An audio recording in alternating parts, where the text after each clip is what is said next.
The table flipping scene was, it was interesting because all the extras in the scene, they had no idea really what was gonna go down. And so everyone was quite flabbergasted and taken aback by little Isabel flipping a table. Don't you dare talk to me about my mother. Darling, don't you understand? She had to die. She had to die for me! Are you out of your mind? You just can't accept it! Look at her! She's full of love! And it was terrifying. Welcome to You Know That Scene, an original series celebrating iconic scenes in cinema. We are makers, influencers, actors, and critics, and we have one thing in common. We love movies. The theme of this week's episode is love obsessions, possessive friends, and stalkers, my favorite people. And we can't talk about any of these folks without going to the OG. Everybody's favorite mama's boy, Norman Bates in Psycho. Oh, yes. Norman is that quintessential mama's boy. He's the reason why some mama's boys need to, just leave home. No, but that's true. I mean, when we first meet him, he's incredibly charming until he gets pushed a little and he's kind of forced to talk about Mother a bit more, and he leans forward in that chair and it's like, oh. Yes. Right. Now, you know that scene where they're sitting together. Yes. And she just eating thinks, that sandwich. Oh, God, and we're like, girl, eat faster, get out of there. Get out. I run the office and tend the cabins and grounds and do little errands for my mother. Do you go out with friends? Well, a boy's best friend is his mother. Expert performance, and it's why it still permeates pop culture today. So you know that shower scene? Y'all know that shower scene? Yeah.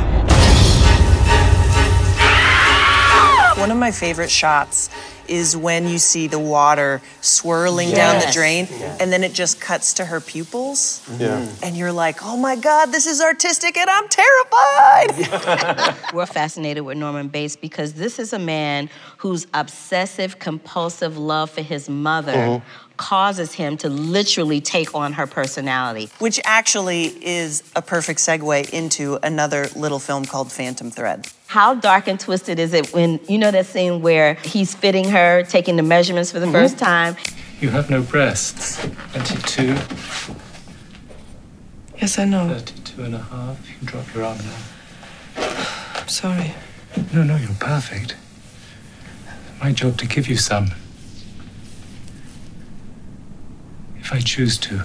Everywhere you turn in this movie, everybody's obsessed with something. He's obsessed with fashion, judging other people. And then you've got Alma, who's so fascinated by this character that everybody's intertwined, like nobody's ever leaving this equation. You know that scene when he's sick in the bedroom and he sees the ghost of his mother? I hear your voice say my name when I dream. Then when I wake up, there are tears streaming down my face. I just miss you. It's as simple as that. Then Alma walks in, and all of a sudden, they're in the frame together, but then Mother's gone, and he's just there with Alma, and it shows that his obsession is basically shifting. Well, that's the thing. Is he replacing one with the other, or is he finding a new mother? You know that scene at the end of the film where Alma is grinding up the mushrooms, she's making the omelet, and you're sitting there watching this guy, and it's like, wait a minute, does he know that she's about to poison him? I want you flat on your back. With only me to help.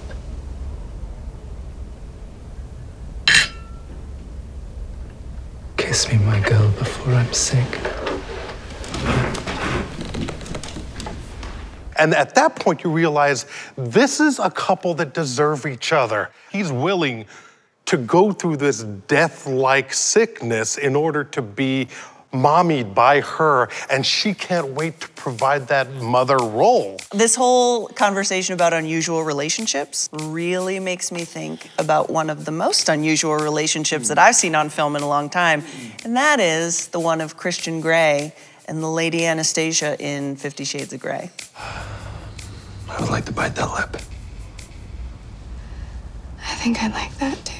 It's another example of someone being set in their ways and having someone walk into your life that slowly chips away at who you were. This hesitation she has about anything to do with this guy's world. It does say so much about this innocence that she has. And then there's that elevator kiss. You know the scene. Yes.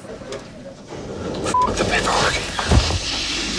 It's such an interesting scene because he is so used to being with women in a certain way, and he feels something very differently about her, and he feels a restraint, but then he's like, screw it, I'm going in for this kiss. You know that scene where he first ties her up and he takes off that gray tie, and I was like, yes.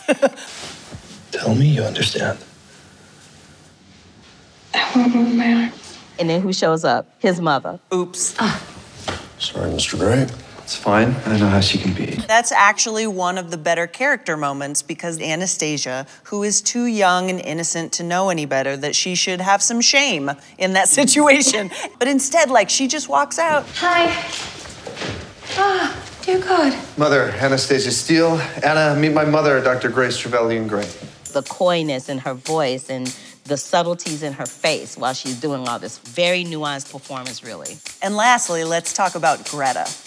That movie was cuckoo for Cocoa Puffs It Loco. was cuckoo for Cocoa Puffs. It was Coco Loco, and I feel like the fact that Isabelle Huppert was even in it was like, yes, Isabelle Huppert, she is giving you Coco Loco for your life. I love it. The moment Frances picks up that bag, you know she's stepping into a bad situation. You know that scene where Frances finds out that there's multiple bags in the cupboard, right? I would have seen that bag and I would have been out of there so fast to make your head spin. But even beyond that, I feel like there was almost an element of maybe she expected or wanted her to find the person. Of course she did, because she was lurking behind her the whole time she was in there looking at him. Which makes her all the more like crazy and obsessed with being able to latch on to someone, because once she knows my secret, I can like make her be part of my game. Well, that's what sets the game in motion. That's what makes it happen.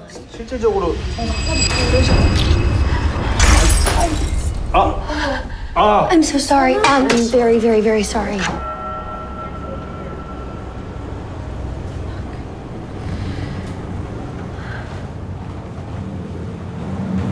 Call the cops.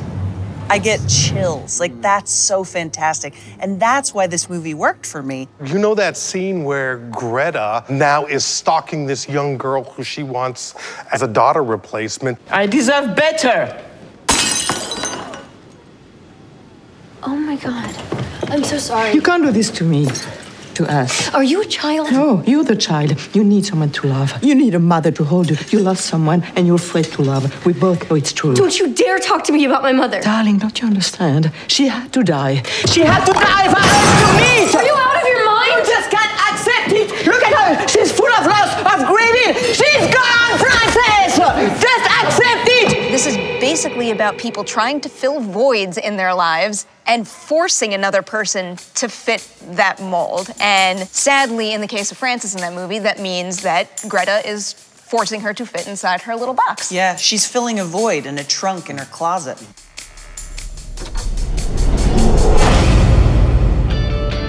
Thanks everybody for stalking us today. We've got more episodes in the coming weeks that we are really excited to share with you. So in the meantime, please like our page and hit subscribe, and we'll see you next time on You Know That Scene.